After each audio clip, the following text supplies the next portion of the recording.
A government shutdown will be devastating to our military, something the Dems care very little about. President Trump, in a tweet, Jan. 18, if for any reason it shuts down, the worst thing is what happens to our military. We're rebuilding our military. We're bringing it to a level that it's never been at. And the worst thing is for our military, Trump remarks to reporters at the Pentagon, Jan. 18. President Trump warns that the U.S. military would be hit hardest by a government shutdown. The president also tweeted Jan. 12 that Democrats in Congress would be shutting down the military unless they strike a deal with Republicans that keeps the federal government funded past the end of January. It's hard to nail down what Trump is warning about, since he is not especially precise. The president claims at some points that a shutdown would set back one of his priorities, upgrading the military, and at other points that a shutdown means shutting down the military, or devastating it. The president, with his knack for repetition, has also said or tweeted that Democrats want to stop paying our troops and government workers, Jan. 12, that Democrats will take desperately needed money away from our military, Jan. 14, that our military gets hurt very badly, January 14, that they want to take money away from our military, Jan. 15, and that the biggest loser will be our rapidly rebuilding military, Jan. 16. It's ominous in any case. But would the military really go AWOL during a shutdown? The facts: when a government runs out of money to fund itself, it goes into shutdown mode, offices close, droves of workers get furloughed and many services go offline. A federal statute, the Anti-Deficiency Act, generally bars agencies from spending money that Congress and the President have not appropriated. But the law has big exceptions, notably for military and intelligence operations, national security, and emergencies involving the safety of human life or the protection of property. Trump and the Defense Department would have broad authority to keep running whatever military operations they deemed necessary. All active duty military personnel would keep working in the event of a shutdown. There would be no gap in their pay unless the shutdown lasted past Feb. 1, and otherwise they would continue on the job without getting paid until the shutdown ended or until Congress and the President agreed to cover their costs before it ended. Note, a previous version of this article said the military would be paid up to Feb. 1. The last time the government shut down, in 2013, the military remained on the job and legislation to pay service members during the shutdown was signed by President Barack Obama.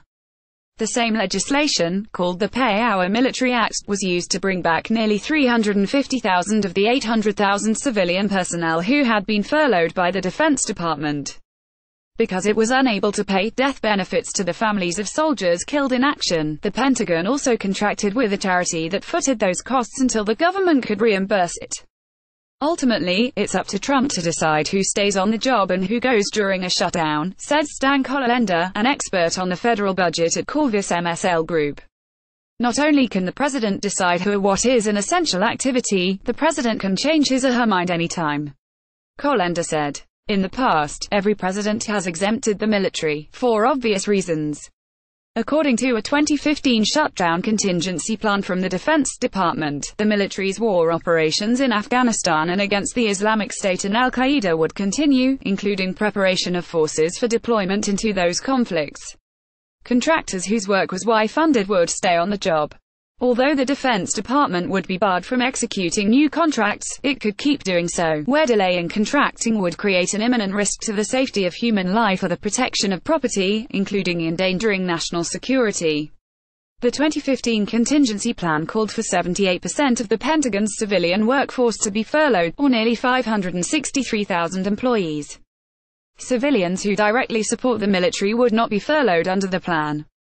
Asked to expand on Trump's statements, a White House official pointed to comments from the Pentagon's controller, David Norquist, who said, "I cannot emphasize too much how destructive a shutdown is. We've talked before about the importance of maintenance on weapons systems and others, but if it's not an accepted activity, there'll be work stoppage on many of those maintenance functions," Norquist said in December. However, Trump or Pentagon officials could designate weapons maintenance as an accepted activity under the Anti-Deficiency Act and keep those operations running during a shutdown. Norquist went on to say that national security efforts would continue during a shutdown. The Pentagon's top spokesperson, Dana White, separately said, "This department will never shut down." And Trump himself, in a tweet posted days before the 2013 shutdown, said, "All essential services continue. Don't believe lies," turning to Trump's other warning, that a shutdown would endanger his plans to rebuild the military. It's important to keep in mind that a shutdown does not foreclose pathways in Congress for appropriating more money for military upgrades or lifting what's called a sequester, or automatic cuts, on defense spending that would be triggered by a shutdown. In remarks to the Center for Strategic and International Studies on January 18, House Speaker Paul D. Ryan, R-Wis, said that the clock on the sequester kicks in if the government shuts down and that our military is being used as a bargaining chip for completely unrelated items. But Ryan added that he was optimistic both parties could strike a deal on increased military spending, and many Democrats have expressed support for the idea.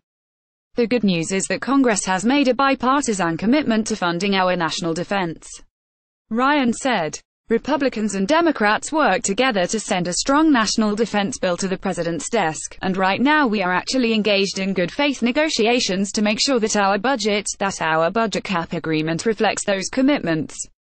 The Pinocchio test with the threat of a government shutdown looming, Trump repeatedly has warned that the military could be shut down or devastated and that his plans to rebuild the armed forces would be thrown into question. In support of the president's claims, the White House points to comments from the Pentagon's controller, who said in December that a shutdown could stop maintenance on weapons systems. A federal law generally bars agencies from continuing to work at taxpayer expense during a shutdown, but that law provides major exceptions for military and intelligence operations, national security and emergencies. The Defense Department's most recent contingency plan for a shutdown says all active duty military personnel would stay on the job, as well as 22% of its civilian employees. Moreover, the president has broad authority to decide who stays on the job during a shutdown, an authority that extends to maintenance workers for military weapons systems. Trump himself tweeted in 2013 that the government continues to run through essential services during a shutdown.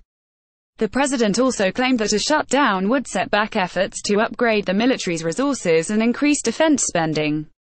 But those efforts are bipartisan, as Ryan said, and are likely to survive a shutdown. For ring alarm bells about things that are not in the offing, Trump earns 3 Pinocchios. 3 Pinocchios. About our rating scale, send us facts to check by filling out this form. Keep tabs on Trump's promises with our Trump Promise Tracker. Sign up for the Fact Checker weekly newsletter. Do you rate this claim as true or false? More Pinocchios for false, fewer based on your opinion of the statement's truthfulness. The check mark means you think the statement is true, not that you agree with the rating. We need to verify that you are an actual person. This is a non-scientific user poll. Results are not statistically valid and cannot be assumed to reflect the views of Washington Post users as a group or the general population.